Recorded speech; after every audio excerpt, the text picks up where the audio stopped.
শুরুতে যেখানে ব্যর্থ সেখানে ব্যাট হাতে অদ্ভুত ব্যাটিং করলেন মুস্তাফিজুর রহমান। মুস্তাফিজুরের ছক্কা দেখে রীতিমতো হতবাক হয়ে তাকিয়ে থাকলেন জসপ্রীত বুমরা। আর এদিন আইপিএলের দ্বিতীয় ম্যাচে ব্যাট হাতে রীতিমতো তাণ্ডব চালালেন এই ব্যাটসম্যান। মুস্তাফিজুর রহমান এদিন বল হাতেও দেখিয়েছেন তার প্রতিভা। বল হাতে এদিন যোগ্য জবাব দিয়েছেন আইপিএলের কর্তৃপক্ষদের। আর আইপিএলে মুস্তাফিজুর রহমান এদিন ডট বলের রেকর্ডও করেছেন।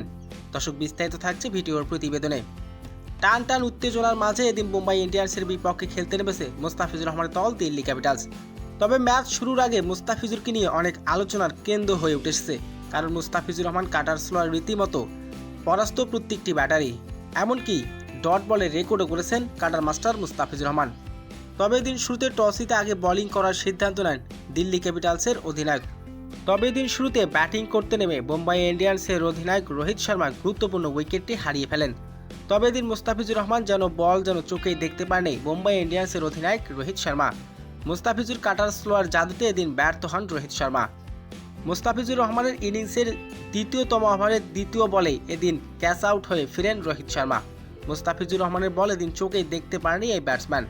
তবে মুস্তাফিজুর রহমান নির্ধারিত 4 ওভার বোলিং করে 30 রান খরচ করে কেবল 1 উইকেটেই নিতে পারেছেন। তবে এদিন ব্যাটিংয়ে 9 নম্বরে নামেন মুস্তাফিজুর রহমান। সেই বলের প্রতিপক্ষ ছিল জসপ্রীত বুমরা। ব্যাট হাতে রীতিমতো তাণ্ডব চালিয়েছেন তিনি।